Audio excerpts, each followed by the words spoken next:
ئەڵمانیا لە وڵاتانەیە کە چارەسەرکردنی ئاشتیانە و بەپەلەی قەیرانی کەنداو زۆر بەگرنگ دەزانێ.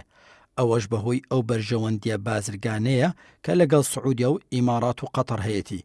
بەتەنها ئیمارات ساڵانە بایی 14 ملیار دۆلار کاڵا لە ئەڵمانیا دەکڕێ و نزیکەی 1000 کارگە و کۆمپانیای ئەڵمانیا لەو وڵاتەدا کار دەکەن یان لقیان هەیە. سعودیا 10 ملیار جگە لەوەش لە خۆ ئامادەکردنی قەتەر بۆ مۆندیالی 2022 کۆمپانیا ئەڵمانیەکان پشکی شێریان هەیە لە دروستکردنی یاریگا و باڵەخانە و پێداویستەکانی ئەو مۆندیالە. کۆمپانیەکانی سمنس و ڤۆلکسڤاگن ڕێژەیەکی باشی بەرهەمەکانیان لە کەنداو ساغ دەکەنەوە. بەتەنها ڕێژەی 7% ئۆتۆمبیلەکانی ڤۆلکسڤاگن لە کەنداو دەفرۆشێن و ئەوێ بازاڕێکی گەرمە و بەنرخە بۆیان.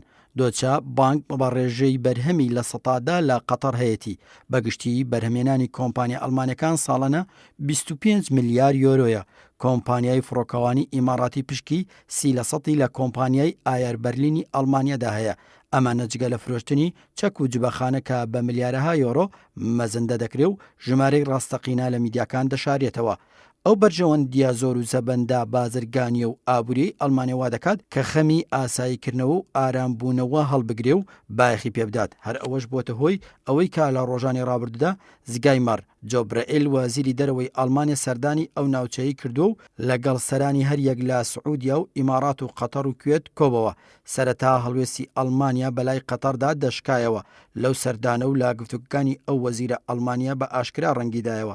بۆیە گفتوگۆکانی لەگەڵ چوار لایەنەکەی تر هیچی لێ سەوز نەبوو. بە تایبەتیش لە دوای ئەوەی قەتەر سەرجەم داواکاری و مەرجەکانی ڕەتکردنەوە. ئەو بارەنا لەبارەی سەر قەتەر ڕۆژانە زیانی ملیۆنان دۆلاری گەیاندووە بۆ وڵاتە و ئەو وڵاتانەی کە بەرهەم و کاڵای خۆشیان بۆ ڕەوانە دەکەن بەهۆی تێچووی هەناردەکردن و تەگەرەکانی بەردەم ئەو ڕێگانە.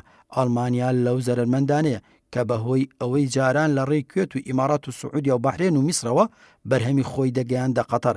ئێستا ناتوانێت لەو ڕێگایانەوە بینێرێ و ناچار ڕێگای تری گرتوۆتە بەر کە تێچۆکانی دە ئەوەندەی جارانە و تا دێ ئەو خەرجی و گرانبوونەش زیاد دەبێت بە تایبەتیش لە دوای بێئومێدی لە جێبەجێکردنی ئەو مەرجانە لەلایەن قەتەرەوە. بەپێی لێدوانی بەرپرسانی قەتەر ئەو مەرجانەی کە لە چوار لایەنەکە دایانناوە کۆتوبەند دەخاتە سەر ئەو کۆمپانیا و بەرژەوەندیانەی وڵاتانی دەرەوەش کە بەرهەمەکانیان هەناردەی وڵاتەکەی دەکەن. ئابڵوقەی سەر قەتەر و کۆتبەند دەخستنە سەر کۆمپانیەکانیان بۆتە هۆی زیانی ملیارەها یۆرۆ بە ئەڵمانیا و بەرژەوەندیەکانی جگە لەوەش بەهۆی ئەو بارەوە ڕیاڵی قەتەریش بەرزبوونەوە و نزمبوونەوەی بەخۆیەوە دەبینێ.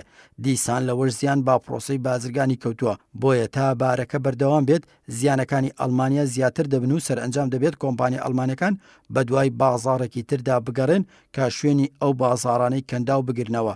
ئەوەش پێدەچێت کارێکی ئاسان نەبێت چونکە بەهۆی کوالیتی و نرخی گرانی ئەو وڵاتانە بە دوای کاڵای ئەڵمانیدا دەگەڕێن کە ئابووریان باشە و دەوڵەمەندن. ئەوانە زۆری لە کەنداودا کۆبوونەتەوە.